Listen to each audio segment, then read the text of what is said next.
Alright. Welcome back to another episode of I should have adjusted the mic and camera before it went live. Hello, carrots. I know you can't hear me right now. Unless you do. Let's just go with that. That works. You can? Oh, okay. Well, that works. Usually, you don't show up this early, usually you just kind of show up, usually you show up while you're on, like, lunch break or something. So instead of just saying hi to you in the middle, whenever you show up now in the middle of the podcast, I'm just going to wave. Hello, coffee. The intro was so scuffed. Well, it's gonna... If you think this portion is scuffed, wait till you find out that I wrote this entire episode when I woke up today. Or at least the more opinionated section I wrote today. All the researchy stuff I did at a reasonable time.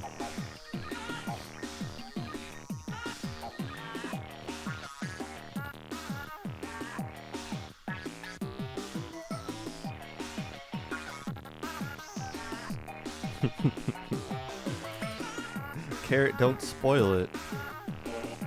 What happened this weekend? Well, you've come to the right place. I talk exclusively about things that happened over the weekend. Hey, Labor Day is next. For those of you who are here now, if I don't know if my wife is off on Labor Day or not, but I am. But if she is, you'll want to come to the pre-show next episode. That's all I'm going to say. This section of the pre-show will be a lot more entertaining. We killed off the weekend recap, and it's now the weekly recap because I realized that the vast majority of stuff that I talked about didn't happen over the weekend, so it didn't make sense to call it a weekend recap. More so a weekly recap. Stu, what? Oh, labor. Yeah. You're a week early though. Or does that make sense? Did you arrive a week early when you were born? Maybe you're right on time for yourself. You'd be on vacation, so you can't watch the podcast. Well, don't worry, you can catch the VOD on YouTube.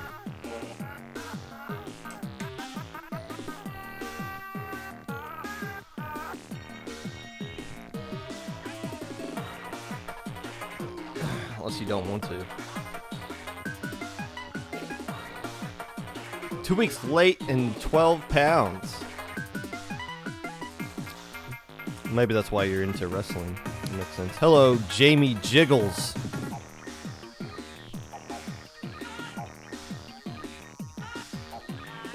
Always nice to see you in chat.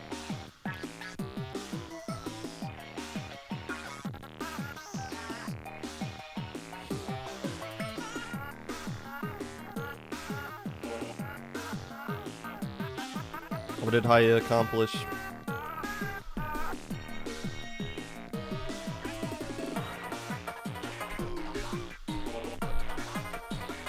I don't like the camera angle right here. It's not the same that I usually have, but whatever. Just experiment. Just old stuffies in the shot, I think we're good. Oh, Haya's in labor. Interesting. Hello, Leo. You haven't been to a live stream in a while? Well, you haven't been in low level for a while. But I try to branch out every now and then and talk about things that aren't just low level. The goal is to eventually get the podcast to be a something where we talk about everything competitive Splatoon. With a focus on low level stuff. We'll be glazing over a lot of tournaments today, but we'll always spend an entire segment talking about low-level stuff because they deserve attention. We're building a new mid-level. The mid-level of tomorrow is being built today here on the Popcast. But yes, I do recognize that a large chunk of my audience will only watch me for a certain amount of time until they become too good for the podcast. And I've always think, okay, well, how do I bring that audience back? So we're always thinking about things like that here.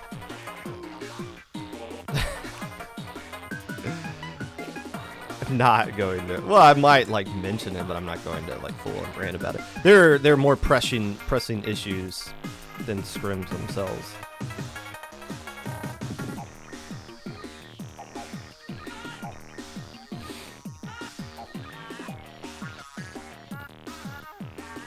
Think.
You were enticed by the Plus servers. I successfully teased you, Leo, and that's what brought you in. Fair enough. Hello, Tubnug, aka one of the head TOs for IPL's weekly tournament. Plus server clickbait. SOS! That if counting serves me right, and I feel like I'm pretty good at counting numbers, especially when they're just only double digits. I believe we're looking at SOS number 40 this week. Is that correct?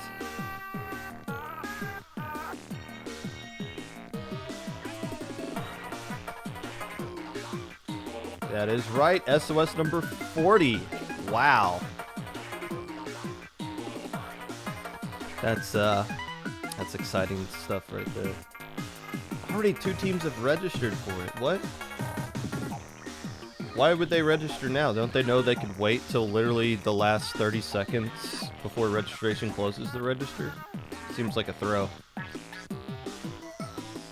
I look like Eminem but a beard. Well, I'll take that. I'm an Eminem fan.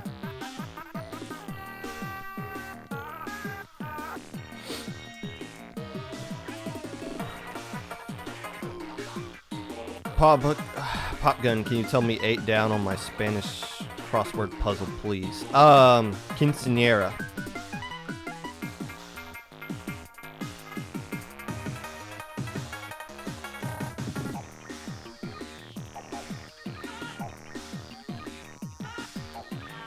Can't play an SOS because of vacation. Well, maybe, okay, so you can't watch me because of vacation. You can't play competitive Splatoon because of vacation. My question to you is, why are you going on a vacation then? Doesn't seem very vacation-y if you can't do those things. There's always next week. Unless there's not.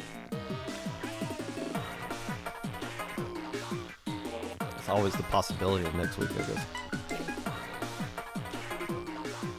Parents are bringing you, man.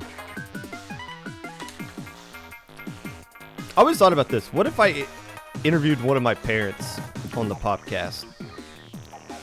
Like, they're so out of touch with internet communities and stuff. What if I just brought one of them in and just be like, hey, Dad, here's what Splatoon Twitter is talking about. What are your thoughts on that? Maybe for like Father's Day next year or something, I'll do something like that. Or like for the 100th episode. That could either be extremely hilarious or go very badly. Maybe we shouldn't think about that.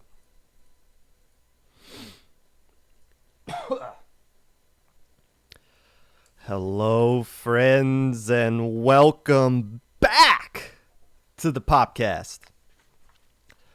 Whenever you're listening to this, whether it be live or a VOD, Twitch or YouTube, or Spotify. While you're spamming that cat jam when your hit song comes on, getting a refund from Riptide due to Nintendo canceling Project Plus, watching Diddy Kong absolutely rip apart sword fighting anime characters, whatever it is that you're doing right now, I appreciate you taking the time out of your day to listen to this. Unless I don't. News of tournaments that are coming up that may interest you, the casual listener to the Popcast, all of you that just watch and don't chat. But you're like, ooh, what tournaments are going on this week? I hope Popgun will tell me. Well, you could just go to sindao.inc and find out all the tournaments that are going on, which is what I do. Great website, by the way. But for the tournaments that may interest you specifically, first off, there is no low ink for the month of September. That was already announced when Super Jump came out. Unfortunate. However, Super Jump is the tournament you guys should be playing in. Anyways, or I shouldn't say should be playing in. It's a tournament that is available for you to play in place of low ink in the month of September. I don't want to sit here and say you should be playing in any tournament, because whenever there is a major, there's always some schmuck on Twitter that is like, well, low level needs to be playing in this tournament. That if they don't play in it, that means they're not supporting the scene. Like, bruh, come on. You can play in whatever tournaments that you want to play in. It's not the end of the world. Low level, even if they don't play in the tournament, will watch the tournament and will support it and have already donated money to it. I've seen the help desk there. Low level players have already asked, hey, how can I donate to this tournament? They know full stop that they are not going to win that donation money that they're putting up. They're doing it anyways. So maybe we shouldn't be tripping of if low ink teams sign up for Super Jump or not. There is, if you want to sign up, that's awesome. We are going to talk about Super Jump extensively when it actually happens, but don't let anybody tell you you have to sign up for Super Jump. And if anybody does, yes, we will talk about it again on the podcast, but I seriously hope that that's not the case for the third major in a row here. However, LLSL 15 is still going to be a thing for the month of September. On September the 18th, Little Squid League 15 is going to be taking place. Make sure you sign up for that if you are eligible for it. Already 12 teams, including the Psychedelic Air Launchers, PAL, the team I just randomly did a Little League session with a couple of days ago. It was fun meeting those guys. Finding out what their bizarre majors are, learning. There's so many new majors now that weren't a thing when I was in college, or maybe I just went to the wrong college. WKU represent. Also, I believe I saw Ocean 7, and I don't know if Nightshade X has registered for it yet or not, but I saw Ocean 7. The team that finishes second place is going to be there, so it should be a competitive Little Squid League 15 when that happens. Also, if you're wondering when Super Jump is, it is the 25th and 26th of September, which I believe is the last month, or the last weekend of September. Yes, that is true. So this month, or this upcoming weekend, you have the Snapshot Tournament. The weekend after that is Riptide. The weekend after that is Little Squid League. And then the weekend after that is Super Jump. So there you go. All the things you need to know right there. Right there. Today, we're going to be recapping Minnow Cup, the Rainmaker Edition, a fantastic tournament that happened on Saturday. A lot of good things to talk about with Minnow Cup and a lot of good feedback given to the staff there. That's always nice to see. and a ton of Dapple production tournaments happened last week, and we're going to cover all of that in the weekly recap, as well as some news that took place from Riptide that kind of captivated the entire Riptide community. We're going to be talking about all of that stuff. But first,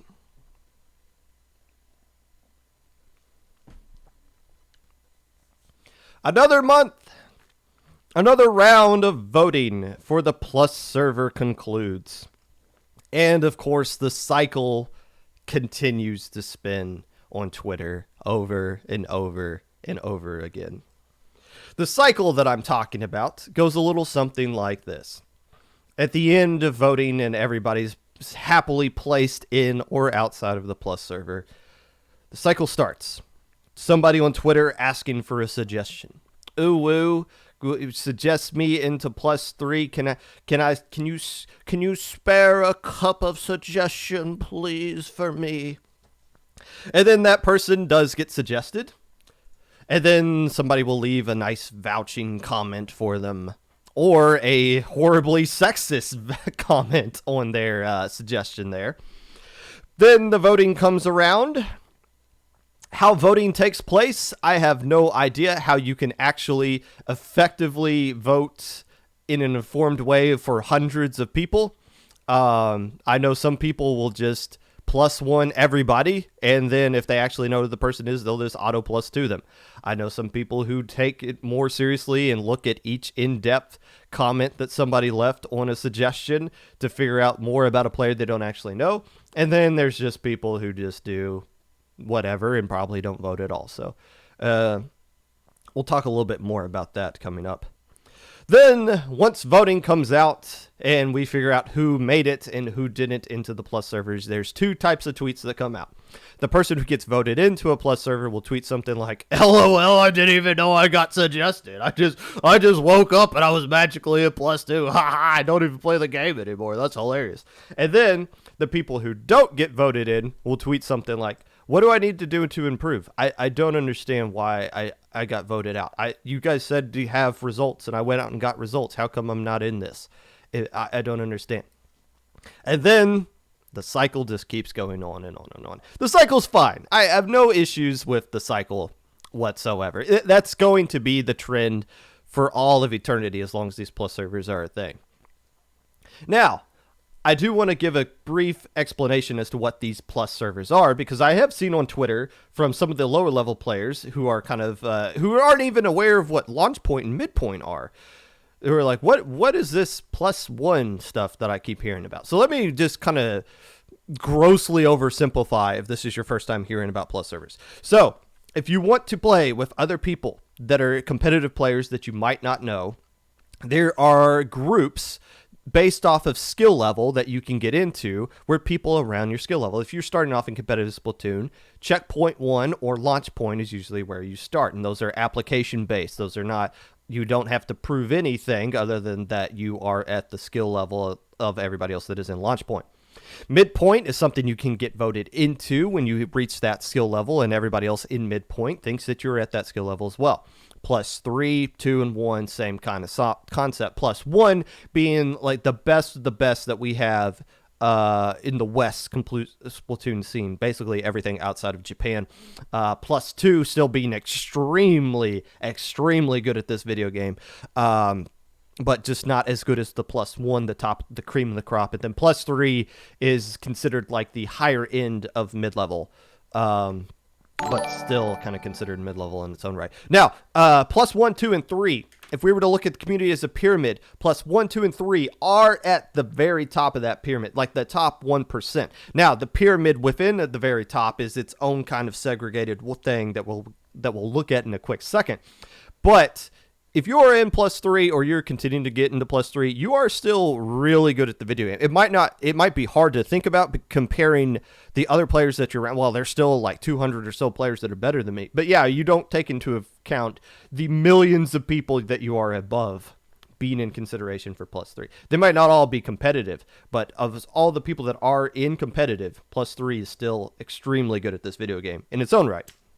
Maybe not as good as some people want to be, but it's still really good. Midpoint as well. This month was a little bit different for a couple of reasons when it came to voting for these Plus servers.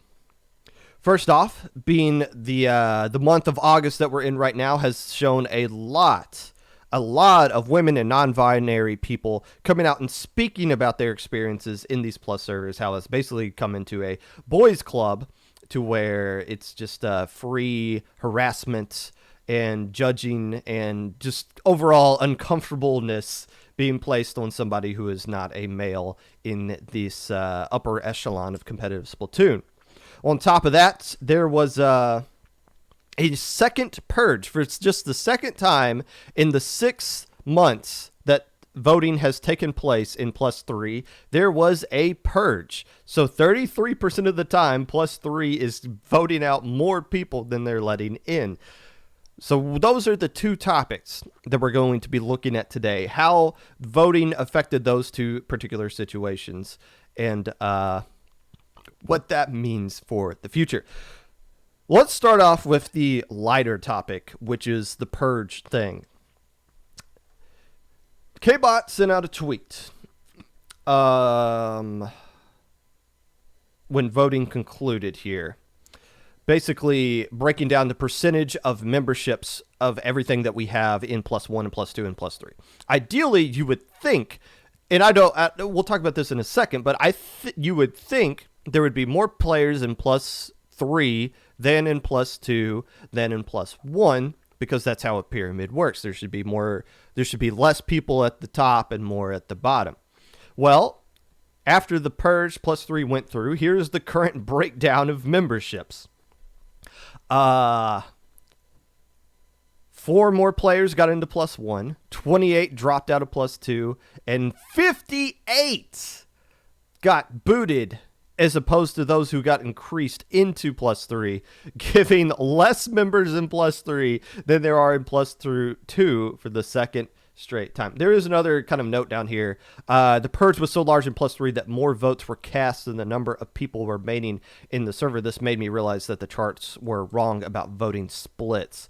So there's some little bit of information there behind the data. Don't just take the data for what it is. There's always a little bit more what the numbers mean behind it than what is actually being shown here.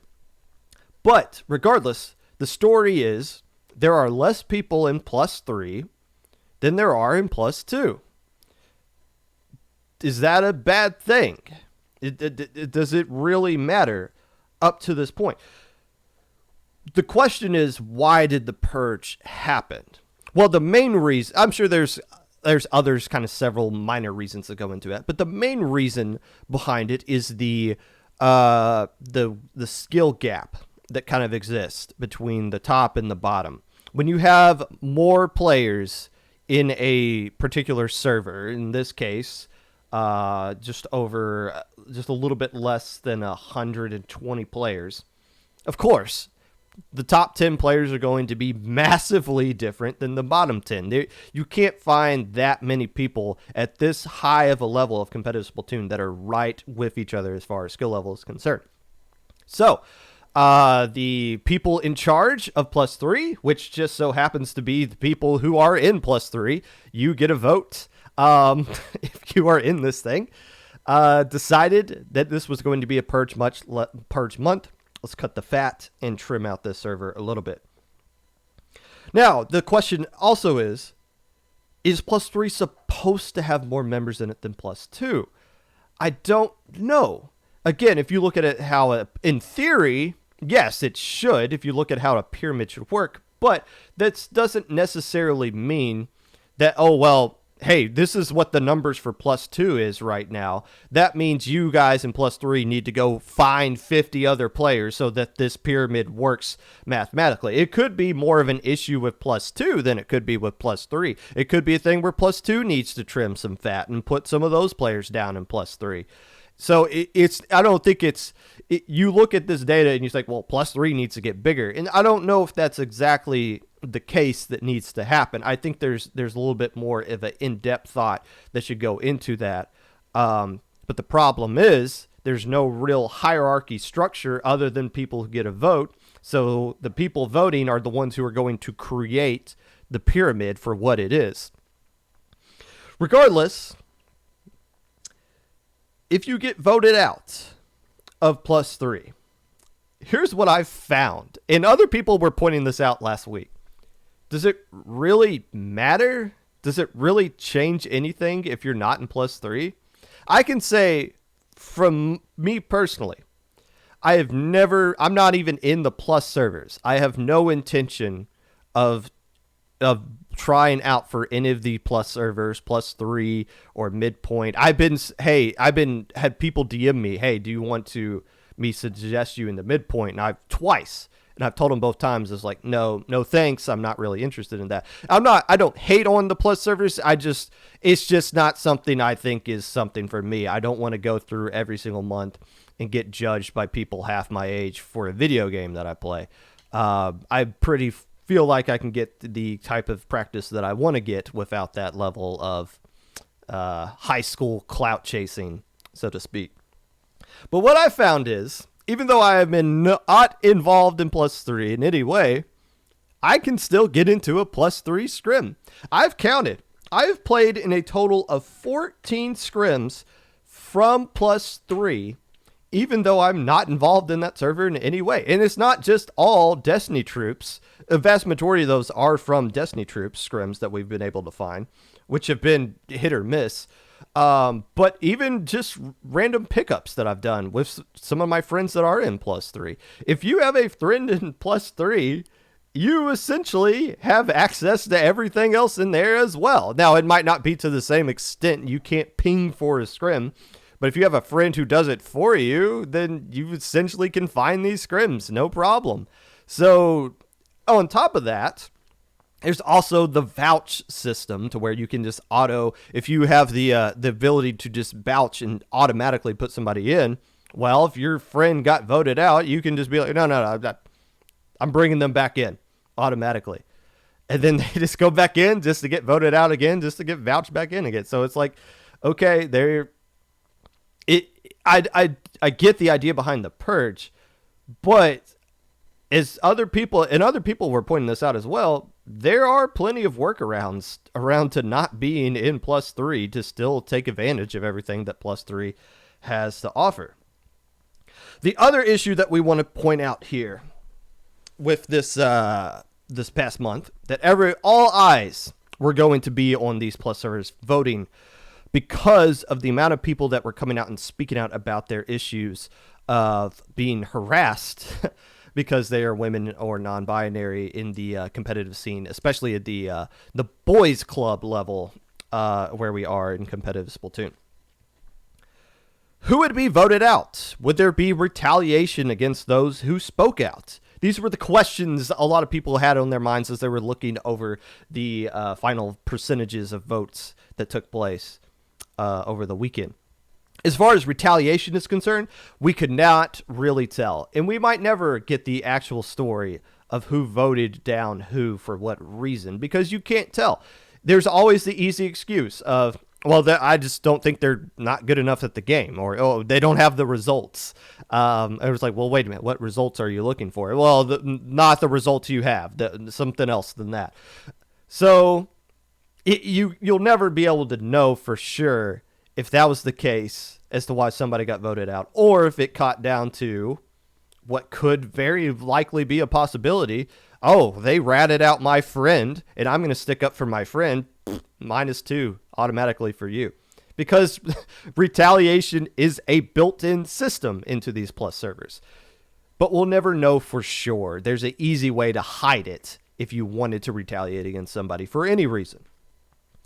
Now, there was a couple of people in the plus servers who did get outed for being little jackasses over the course of last month. Spectators was kind of the first person who had a giant document dropped about them for basically sexually harassing minors, asking for nudes, talking about alcohol, and then just overall levels of jackassery that should not be tolerated in this community. That player, Spectator, bottom fragged in +2 voting after getting 54% in July, went all the way down to 10%, the very lowest of lows that you can get in +2.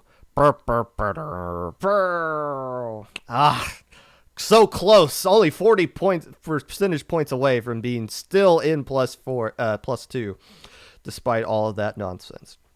Also, Kinetsu, the player who left the comment on Hammer's suggestion of saying, I hope you are not a girl, otherwise I would nail you, or something like that. Well, that player went from being suggested into +2 to being voted out of +3. So there you go. A little bit of morals being shown on the place of the voters of saying, hey, you might be good at the video game, but the way you are treating other people in this community is not acceptable. We are voting you out. We don't want you here. My question is this, though. Why do they need to be voted out for their behavior and not outright taken out or banned for a month regardless? This shows a little bit of an issue here with these Plus servers. They're run entirely by the inmates. The inmates run the asylum. And that's, God, it's good perks and disadvantages to that. There's more freedom to it. It's anarchy versus democracy. But it's a little bit of a mix of both. It's not pure democracy, and it's not exactly 100% anarchy here. But here's something I want to point out. Spectator, who just absolutely, that document just ripped them apart with how horrible of a human being that person was with all the screenshots. Even with all of that, yes, they did get the lowest percentage points of voting into +2, but they still got votes in general. Look at this. If I'm looking at the exact numbers here, and I got it written down for Spectator, it was 3 votes from North Americans and 13 from Europe. 16 people looked at Spectator's document and said, I don't care. They're really good at the game. I think they still deserve to be up in here. That is crazy. 16 people. Now, you could make the argument of, well, maybe they just didn't know. They just didn't read that, and they were just like uninformed voters. And that's kind of another underlying issue here with these servers of not entirely knowing who it is that you're voting for and why you would be voting for them, is that you might accidentally, unintentionally be upvoting somebody who is sexually harassing and demeaning other people in the community. And by voting for that person, guess what? You are supporting and enabling that person. 100% you are. Same thing with Kinetsu. Almost, yes, got suggested in the +2, kicked out of +3. Still got like 46%. Barely missed +3. Skill level is starting to show in some of these things when it comes down to morals. Oh, well, I don't believe in what they did, but this person's still really good at K-Shot and they could help me get better at K-Shot. So I see how I can benefit off of this person, even though nobody else really does. And so it's still unfortunate that these are kind of the things that 16 people would still vote for somebody like this and can still vote for other people as well. And that's why it's so depressing that there is no set system that can go in and check to see who these players actually are before they're even eligible to be voted on. There's no real moderation that auto bans somebody else. Here's the concern with this, with all these issues going on in the Plus server. And I don't know if they're exactly issues. I feel like for the most part, the good outweighs the evil in these Plus servers, and they're helping things in general. But with all these people that got voted out of +3, you cannot look me in the face and tell me that there will not be a +4 coming down the pipe at some point. That is my concern with this, because these plus servers are clearly not they're clearly not solved. They're still in development of figuring out how they should be run properly. But before they even get figured out, there will be a +4. And I know this is going to happen for a fact, not because somebody DM'd me or I have inside sources. I've just been paying attention to this scene long enough to know how these things work. Take a look at this episode of Talk Speed Up number 8 that featured yours truly, where we were talking about the pyramid in the competitive scene, how it goes from being mid-level to how there was kind of a lack of things in mid-level. Keep in mind, this was back in November of this year. This was 10 months ago. And take a listen into what a point I kind of made when we're talking about the context of this conversation was that like question mark area, what was going to fill that question mark area in the pyramid. And at this time, +3 didn't exist. Listen to what I have to say and the other people's reactions to it. At midpoint and the worst player at +2, there's a huge gap between those two players, whoever they are. I'm not calling anyone out in general, but I mean, I don't know what the answer to that is. I don't think there needs to be a high point or a +3. I feel like that's just adding one to the problem, but please do not make a +3. I don't think +3 needs to be added to this game. I think we got too much of that. Yeah. Largest and easiest fix. SAC.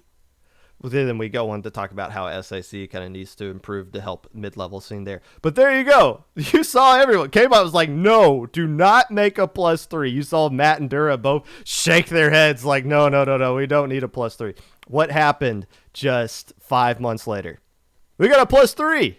And now we got a new section of mid-level that has this elitist mindset that can't figure out, what's the difference between morals and being good at the video game? Should we still vote in this person or not? So now we got this problem.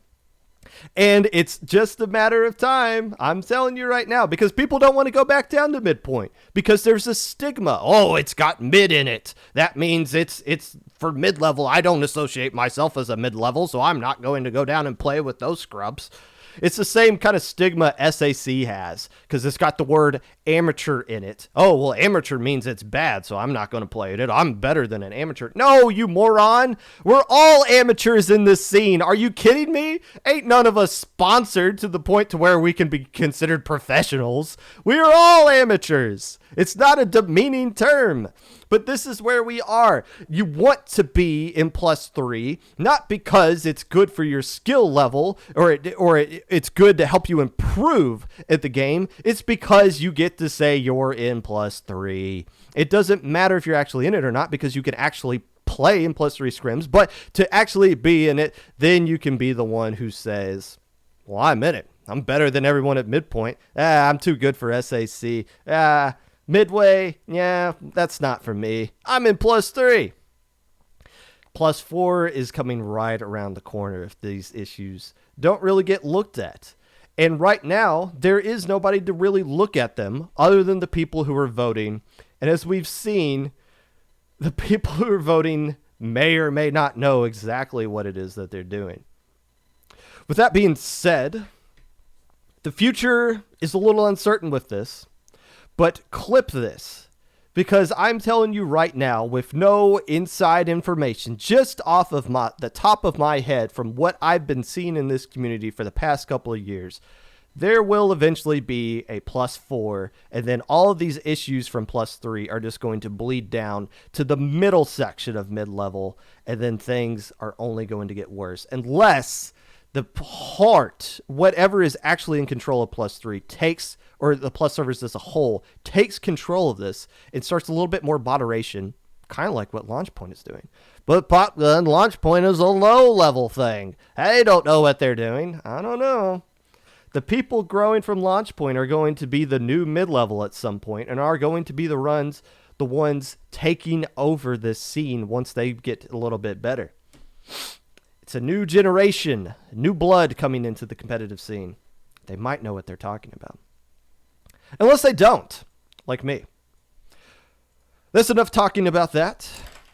Let's start talking about actual events that take place. Starting with everything that happened over the weekend, or the entire week, I should say, in the weekly recap.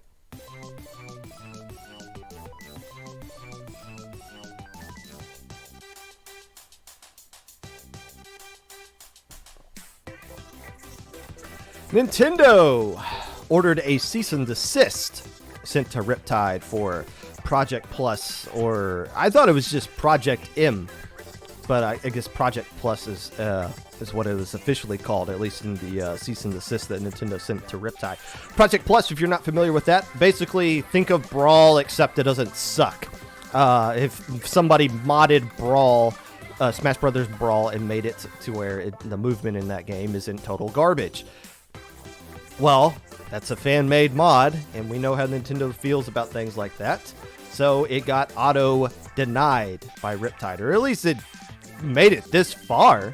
I mean, wasn't it announced initially with Riptide back in, like, June? I would imagine. So it took Nintendo a couple of months to be like, hey, wait a minute, whoa, don't be doing that. So there you go. It got ceased and desist. Now, should this be a surprise to any of you at this point? It really shouldn't. After Nintendo shut down the Big House last December for using Slippy, the fact that Project Plus was a thing in Riptide, it would make you think. I think everybody should have been expecting that Nintendo was going to come out and say, no, don't do that.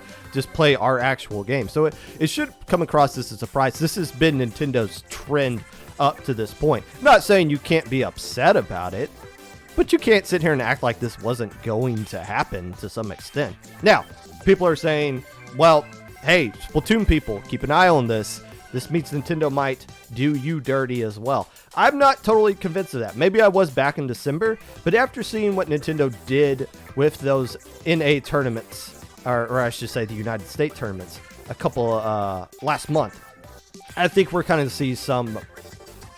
see some drive from Nintendo to try to help competitive Splatoon. Plus, with the high school stuff that's going on, I guess starting in September. The high school leagues, I should say. So are we going to see hashtag free Melee at Riptide? No, we're not. We're not protesting Riptide. We're protesting Nintendo. If this was a Nintendo tournament, you might see that, but it's not. It's a Riptide tournament. Who are we sticking it? Who are we sticking it to by changing ourselves to free Melee in a non-Nintendo tournament? Keep an eye on it. Yeah. Does it kind of suck? Yeah, but again, you should have expected this to happen, especially with what at least Nintendo's being consistent, so that people aren't but still people are going to be surprised about it, I guess. Let's show some love to the Dapple Productions, because they had a lot of tournaments going on last week since IPL did not. Took a little bit of a break for the week off.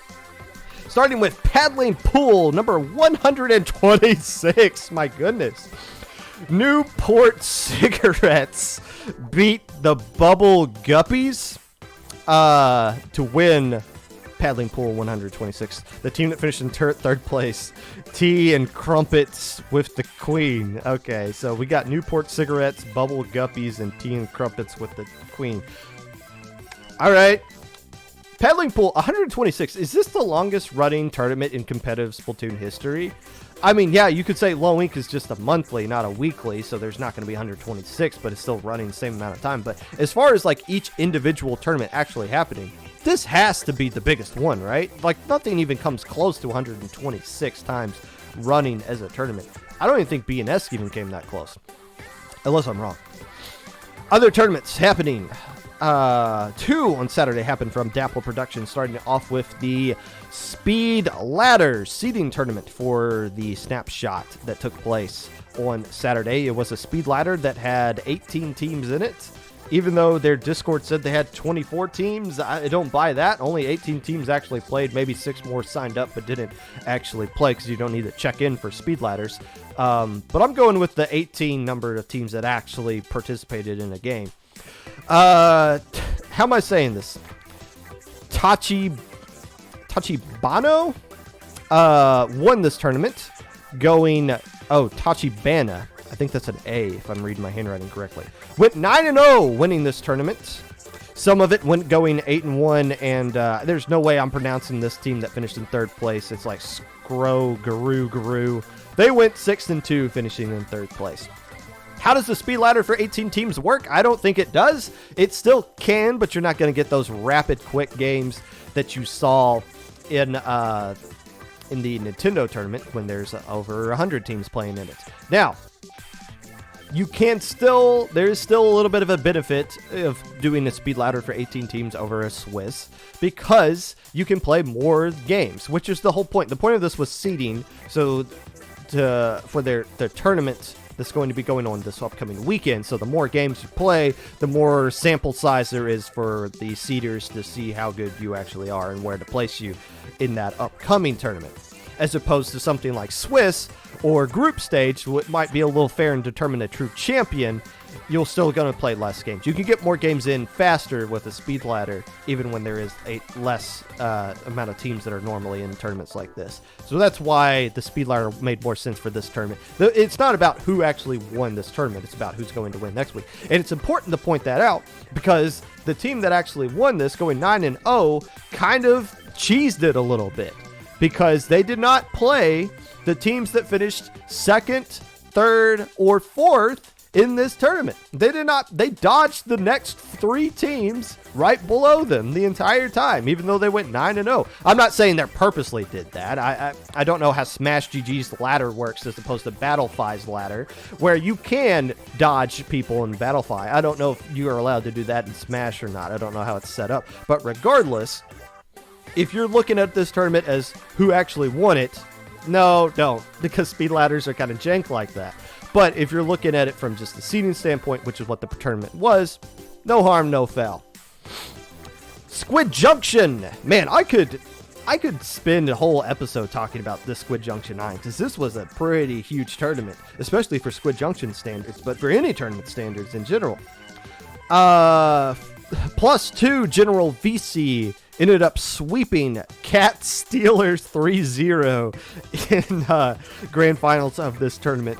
Good morning. Hey, that's an actual team. If an actual team name. Took third place overall in Squid Junction number 9. 30 teams played in this tournament, beating out the old Squid Junction record of 18. So 12 more teams than Squid Junction has ever had, included counter picks, a simple, slim map pool. I love this map pool. It's very similar to Low Inks. Have like 8 or 7 Splat Zone maps, less Tower Control, Rainmaker, and Clan Blitz map. I think we had the same exact Clan Blitz and Rainmaker maps, which is good. You know why? There's only like 5 maps in Clan Blitz and Rainmaker that are actually somewhat competitively viable. When people say, well, I'm tired of Black Belly Skate Park, Rainmaker. Bruh. There's only like 4 other maps you can pick from Rainmaker. What, you guys want us to do more A Towers? You want us to sprinkle in Kelp Dome in there somewhere? So the fact that more tournaments are starting to adopt this slimmer map pool makes me think we are getting closer to this universal map list. Hey, I saw Smash Brothers yesterday play on Pokemon Stadium like 95% of the matches. I'm not saying it needs to be that extreme for us, but hey, if we're getting a little bit closer to a slimmer map list, I think things are going in the right direction there. Hats off to those at Dapple Production dominating the weekend with their tournaments, and it's always good to see that the people are starting to respond. Now, are more people playing in Squid Junction because it's a part of Dapple Productions? I don't know. Could. It at least got to take advantage of the Dapple Productions stream. So once again, people who wouldn't normally subscribe to a Squid Junction's Twitch channel, hey, if they're on a stream that's now streaming consistently, might be more likely.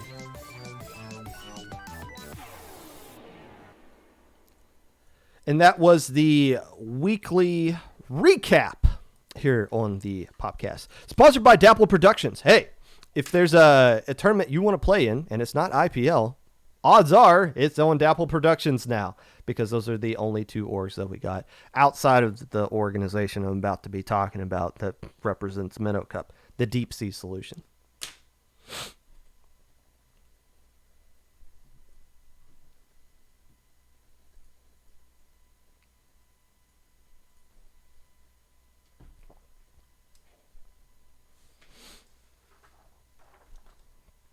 the splat zones only. I don't understand that the splat zones only scrim. I guess I kind of do to an extent, because Japan does splat zones only for the. And I guess we're trying to get closer to Japan. But the thing about North America or the West scene in general of doing splat zones only scrims, you do realize like 75% of tournaments we all play in, you are not going to practice at all, right? Like, there's only a handful of tournaments we have in the West that are splat zones only. So, like, what are we practicing for? Are we practicing so that Japan will want to play with our laggy butts in scrims, or are we practicing so that we can get results, so that we can start doing better in tournaments and getting into these plus servers? So it's I don't know. I feel like we're not on the same page here as far as, and maybe that's a little bit of a problem with the growth of the scene outside of Japan, is that we're all not on the same page of how we get better. In my opinion, I don't think splat zones only scrims are it. No, fine. If you want to do like one splat zones only scrim every now and then, it's fine, but you kind of need to do like a tower control only scrim or clan blitz only scrim at some point as well to balance it out, because it's like 75% of tournaments we are not some people are not practicing 75% of tournaments. And well, now you say, well, wait a minute, why doesn't the West just do splat zone only tournaments? I don't know. Maybe we'll bring in some other TOs and ask them that question. Low Ink is not going to be splat zones only, though. That's boring. I want to see you all fail at other maps like Rainmaker. Speaking of Rainmaker and lower level, the Minnow Cup took place on Saturday. The how many times is this? The 9th Minnow Cup that's happened? I feel like it is, unless it's not. I could be totally wrong about that. Let's look that up real quick. It's supposed to like go around the. Actually, no, I don't think we're at 9, because I don't think it started. I think the first one was tower control. 1, 2, 3, 4. 5, 6, 7. Oh, this is the 7th one. There's only been one splat zone edition of Minnow Cup. Hey, did you guys know people are doing splat zones only scrim? Come on, Minnow Cup. Get on the same page here, obviously. 37 people signed up for this Rainmaker edition, which was the first Minnow Cup we had since May. Wow, the first Minnow Cup of the summer. Because there was a Megalodon Cup back in July, and that had 24 teams sign up for it. I forgot about the Megalodon Cup event, but still 37 teams signed up for this. A little bit low for the side of Minnow Cup, but still coming back after a lengthy hiatus was Minnow Cup. It's still good to see them get a healthy number of teams in 37. And keep in mind, Minnow Cup, like Low Ink, lowered their skill gap from Div 4 and below down to Div 5 and below. So there is going to be less pool of teams that are going to be eligible for this tournament. But still, regardless of all those factors, 37, healthy number of teams to come out for a Saturday tournament. Awesome overlays yet again by Jub of the Wiggly Phantoms. I'm telling you this right now. Jub is dominating this scene top to bottom as far as production quality is concerned. Jub is killing it right now. I love the Wiggly Phantoms, but I'll tell you this. The second Jub becomes available to be poached, I am going to do a full court press to make sure Jub gets added to something. Because Jub, the level of production that Jub is pulling out right now, and of course I'm half doing this because I know Jub listens to every episode of the podcast, like I know all of you do. But my goodness, the level of quality that whenever Jub gets his hands in something, whether it or their hands in something, it's Little Squid League or Minnow Cup. Overnight, it becomes like a goddess comes down and magically does their wand on Cinderella. It's crazy how much these tournaments are glowing up, and it shows here in Minnow Cup as well. 2 Swiss groups was the format for this one. Well, why is it 2 Swiss groups if there's only 37 teams? The answer is simple, you idiots. It's to make sure Battlefy doesn't force you to do more rounds of Swiss than what you actually want to do. Minnow Cup only wants to do 5 rounds of Swiss because it's not a crazy big tournament. It only lasted 4 hours, which is good. Get in, play your Rainmaker, and get done and get out of your way. But 2 groups splitting up into 35 teams guarantees that Battlefy isn't going to force you to do more rounds of Swiss than what you want to do. So only 5 rounds of Swiss. It sucks that Battlefy does that. It would be a lot better if you could just tell Battlefy, hey, here's how many rounds of Swiss I want to do, so that everything could just be in one nice, neat little pile there. But for whatever reason, you can't. So that's why there are 2 groups in there. Top Cut, very short as well. Everything was best of 3 until you got to Grand Finals, which was best of 5. Again, get the tournament done quickly and get it over with. This doesn't need to be an exaggerate tournament. You're not playing for anything other than just pride and a little bit of clout, maybe a little bit of results for midpoint. But yeah, the whole tournament as a whole, 4 hours. They basically played an entire tournament in just a little bit more time than what it takes to play one Saturday of low ink. Kudos. Get it in, get it done, and get it over with. We'll take a look at some matches of note because there were a lot of matches on stream that were fire. But there's a couple of things I want to point out here before, and I'm not doing the usual winner roll that I usually give out to teams here. Instead, I want to point out teams who I think stocks have risen because of this tournament. Teams that you guys should be investing in the next low ink when you're making your top 10s. Here's some teams you want to keep an eye on because of their performance that they had in this tournament. But first, talking about matches of note, we're going to be talking about Fallen Ink for a little bit. First off, their loss that they took in round 5, Takeout. They lost to them 2-1. This is significant because, and I hate to be negative here, but it is a story to keep in mind. Fallen Ink has made Top Cut /Alpha Bracket in every single tournament they signed up in low level. I believe that was 3 low inks and 1 Minnow Cup. This was the first time, because of this 2-1 loss to Takeoff, Fallen Ink fell short of a Top Cut. So that's not really, this isn't really meant to put down Fallen Ink, but this is really say, hey, nice job there, Takeoff. That is a quality win you got. And keep in mind, it's Rainmaker only, but who cares? You're still playing against the opponent. And the opponent is really strong regardless of the mode. It's a good win for Takeoff.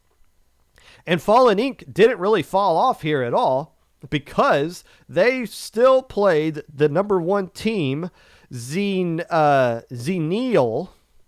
I believe is how that is pronounced by looking at their Twitter, which literally says Xenial. Xenial, I guess you should say. Fallen Ink swept this team 3-0. This was the only team to lose. This was the only time that Xenial lost the entire tournament, and it was a 3-0 sweep to Fallen Ink. So that shows how good Fallen Ink actually is. Yes, they still got a couple of L's along the way and failed to make Top Cut just barely. I think they finished 5th in their group and only the top 4 moved on. But this is why beating Fallen Ink is significant, because they are a monster capable of winning every tournament that they sign up in this low level. Now, as we take a look at the matches that were on stream, because a lot of these were really good, starting off with Riptide, who got a 2-1 win over Up the Ante. This is the second weekend in a row where Up the Ante was on stream. They go into game 3, tied 1 apiece, going into a Rainmaker game. Well, it was Rainmaker only, of course, it happened here. Had a big lead that they could have won with, and then in overtime lost it and lost the whole set. That's heartbreaking for Up the Ante, but it still shows you that Up the Ante is in all of these games that they are playing. And yes, I found out they have a fresh Squiffer main in Garrett, which is fun to see as well. But Up the Ante, so close, 2 weekends in a row, but they're still grinding. They're still getting better. They're eventually going to get those final wins in those final moments of these Rainmaker games. But still, hats off to Riptide, who I believe who finished in Gamma Bracket of last month. as well. Jelly Squids took on Ocean 7 and beat them 2-1. Yet again, a game 3 that came down very close. Jelly Squids getting a huge lead there on Muscles Forge Fitness and then doing enough to hold on to it to up in Ocean 7 after going down 1-0 to start the set. This is one of these test matchups where we got to figure out some things about both teams involved. For the Jelly Squids, they're a beta bracket team and seem to be a pretty solid team going forward. For the Ocean 7, a lot of question marks there. Yes, they finished in second place in Little Squid League 14, almost winning Little Squid League 14, but we didn't know how good they actually were compared to other teams because they keep signing up for the link and they keep dropping like every single month they do that. So we don't get like an actual sample size to see how they compare against other teams outside of Little Squid League. So that's why this matchup is significant. They take on a beta bracket team, almost beat them, just not doing enough in the key moments. Just a few Rainmaker moments just went in the favor of Jelly Squids and they're able to get the dub there. Now again, Rainmaker only going to be saying that a lot over the course of this whole tournament recap here, but still, regardless, a good showing for Ocean 7 and an even better win for Jelly Squids. You like these matchups that are close because there's still takeaways for both teams even if you don't win it. System of a Splashdown got a 2-1 win over Tidal Abyss. This was the final match that was commentated.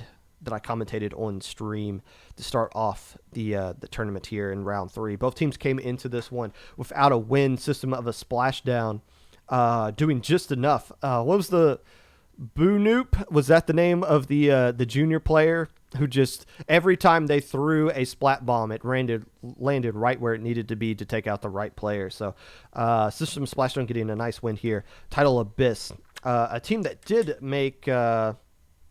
Who did go on after this to win their last 2 games to close out the tournament in their own right, going 2-3. Shiver Me Inklings got a 2-1 win over Nightshade X that was on stream, and my goodness, this is a significant loss for Nightshade X. The Pirates have become that team. They are no longer the hunter, they are the hunted. And Nightshade X says, we have been a team that has been at the bottom for a while, and we're tired of it, and we're going to keep making noise. They almost got the Pirates right here. Nightshade X they won game 1, I believe by 1 point, and then had like a 1-point loss in game 2. And then just couldn't really get it together in game 3, even though they did have their windows to get the lead there. So this is a really close victory for the Pirates here over Nightshade X. But Nightshade X, this is they're getting close. They're eventually going to get one of those dubs that is going to turn some heads here. One team that they will have to get past, though, is Ocean 7.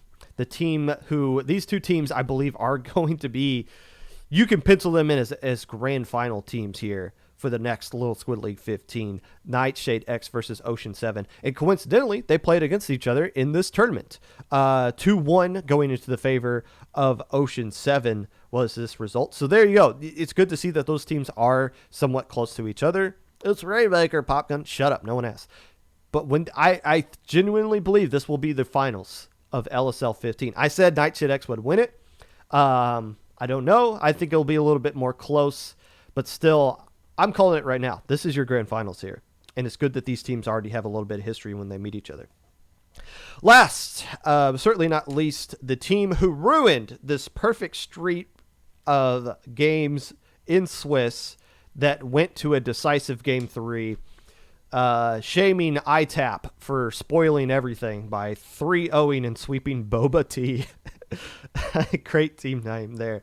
Nice win for ITAP, but man, they could have lost that game 2, at least make game 3 a little bit more exciting for the viewer. That would have been a perfect Swiss stream set for whoever was picking the matches for Minnow Cup. So good to see ITAP back in, obviously, when they get wins. Top cut, like I said, a little bit slimmer this time around. Not at top 16 teams. Instead of it's just top 8. Best of 3 till grand finals. Mostly 2-0s for the most part.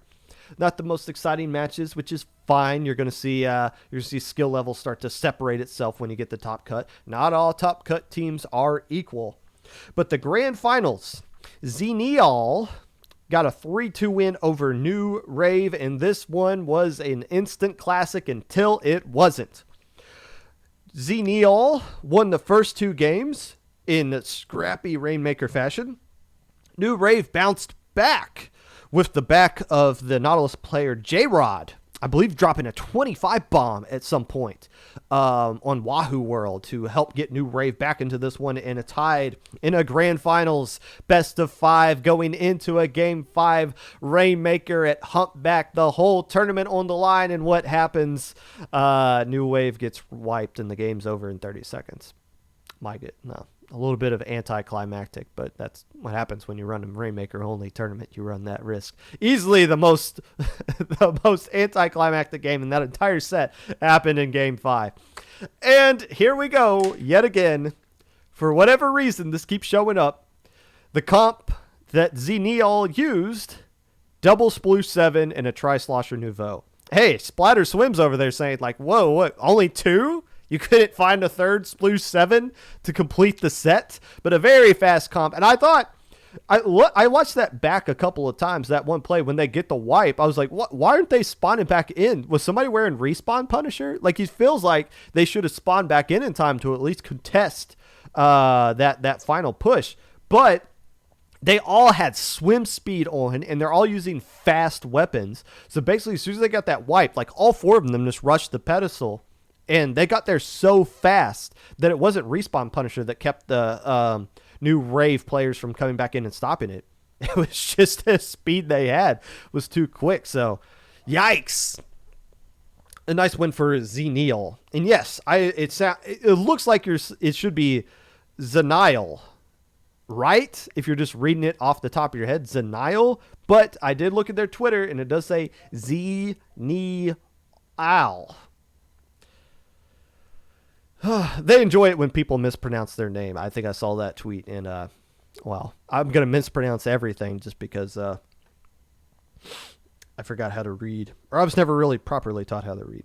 So here you go. That's your tournament. Whose stock increased from this Minnow Cup? Because somebody was in help desk of Low Ink and being like, hey, if I do really well in Minnow Cup, does that mean I'm going to get banned from Low Ink? No, it doesn't. It'll be taken into consideration, but you can't just win a Rainmaker only tournament and then have Low Ink staff being like, oh, nope, no, whoa, we aren't going to let you in this one. You're just going to destroy everything. No, it's not the case. But who is Xenial? Well, whoever they are, according to their Twitter, I believe they're Oceania. So Australia, New Zealand, if that's what that is supposed to mean to me. So a new team, maybe not a new team, but at least this is their first time playing in a low level tournament. I don't think I saw them play in a Low Ink. I just kind of briefly glanced over them.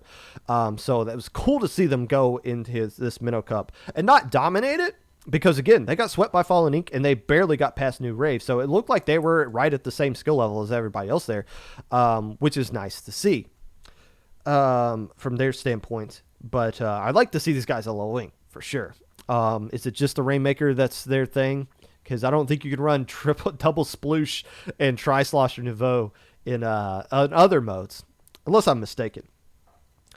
New Rave, their stock shoots way up after this tournament because these guys now have a new streak of their own. Since Fallen Ink streak got broken and they didn't make top cut, New Rave now carries the streak of every tournament that they played in, alpha bracket or top cut. 2 alpha brackets in a row, doing better the second month than they did the first month on Sunday, and now going all the way to second place in Minnow Cup. New Rave, definitely a top 10 team going forward.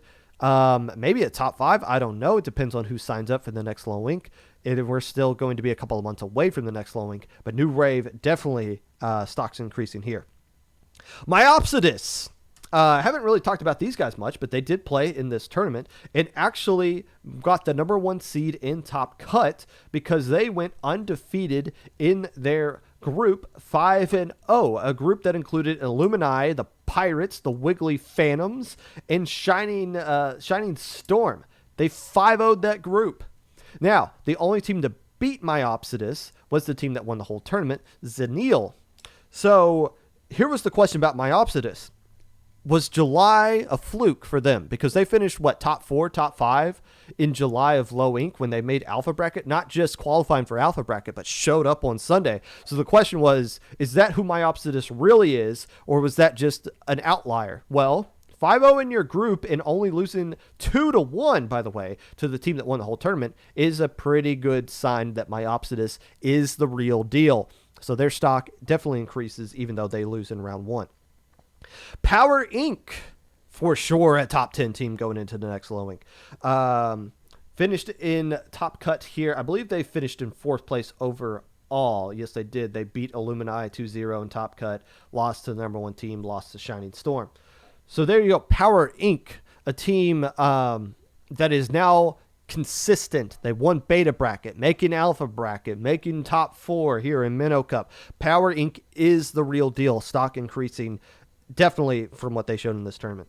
Shining Storm, the team that beat Power Inc. in the 3rd place game 3-1, gets a little bit of credit here as well.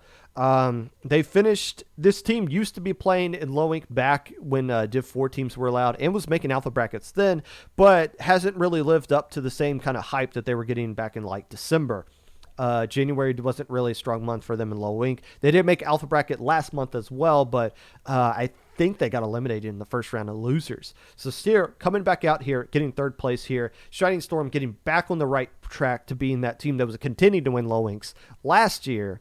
Definitely increasing their stock with what they did here. A couple teams near the that have kind of been near the bottom that definitely took advantage of this tournament. Riptide went 3-2 with their only loss coming against Zenil, and Power Inc. Consistent results trending in the right direction for this Gamma Bracket team, Riptide. And like I said, got that clutch win against Up the Ante on stream. So when the pressure's on, they're finding ways to get wins. The only teams that are beating them are traditional Alpha Bracket teams, or teams that just flat out win the whole tournament. So Riptide at 3-2, definitely trending in the right direction of getting better. Nightshade X went 3-2 as well. Almost beat the Pirates, Shiver Me Inklings. This LSL 15 potential champion, again, once they play Ocean 7, it's going to be exciting. But when they're playing these other teams, they're starting to get wins against them, and they're starting to threaten against the big boys to get wins against those teams as well. Nightshade X taking a huge step forward with each month that they're playing in. Last, certainly not least, everybody's favorite team, hands down in the competitive scene, top to bottom, the Wiggly Phantoms. Beta bracket champs just missed top cup here. Consistency is what we want to see, though, because a couple Low Incs ago, Wiggly Phantoms went 2-4. And I think we all know what teams beat them because they made a hilarious meme about it. But now, coming into next Low Inc., making beta bracket, winning beta bracket, and now finishing 5th place in their Swiss group, just barely missing top cut, shows that the Wiggly Phantoms are now starting to turn the corner. They're not going back to those 2-4 days. Now they're turning the corner, being a consistent contender to start winning, playing in these tournaments. You'll love to see it if you're a Wiggly Phantoms fan. And I know you listening in chat are a Wiggly Phantoms fan. And if you're not, well, sucks to suck, as they say. So there you go. That's 1 hour. I got it done in 1 hour today. 3 minutes and some change. It's perfect. I'm glad I'm knocking these things out in a time that is both acceptable for the general audience and for me. Spread run that this episode, and I'm happy for that. Next week, we are going to be previewing Riptide. I'm going to be looking at every single team that signed up for Riptide, and we're going to be talking about them in depth. Maybe we'll get somebody from Riptide as well to come on and kind of preview what their expectations are for it as well. But that being said, if you'd like to be a part of the podcast in any way, if you want to reach out, be a guest on the show, if you want to tell me some information about your team, maybe I'm mispronouncing somebody, not Aoli, but Aloe. What is the? I already forget how it's actually supposed to be pronounced, but it's not aioli. It's what's the stuff you put on your skin when you got like sunburn? Alloy? I forget. Regardless, feel free to reach out to me. My socials below: Twitter at Mr_Popgun, YouTube at 25 Popgun, Twitch at Popgun25, Discord at Popgun, hashtag 5882, Anchor.fm/Popgun. Beyond the Smash is still streaming. I don't want to rate them. But Hoon Splatoon 2 is streaming. Kiki, we always stream Kiki. Let's go to Ahmed again. Let's hit that up Ahmed again. It's Ahmed 1, 2, 3, 4, 5 of those. Thank you for watching. Make sure you keep wearing your mask. Make sure you get vaccinated. If you're going to Riptide, make sure you get all that done or get your test in or whatever. Don't die. You didn't die last week. Try to not do that again this week. Keep your streak of not dying going.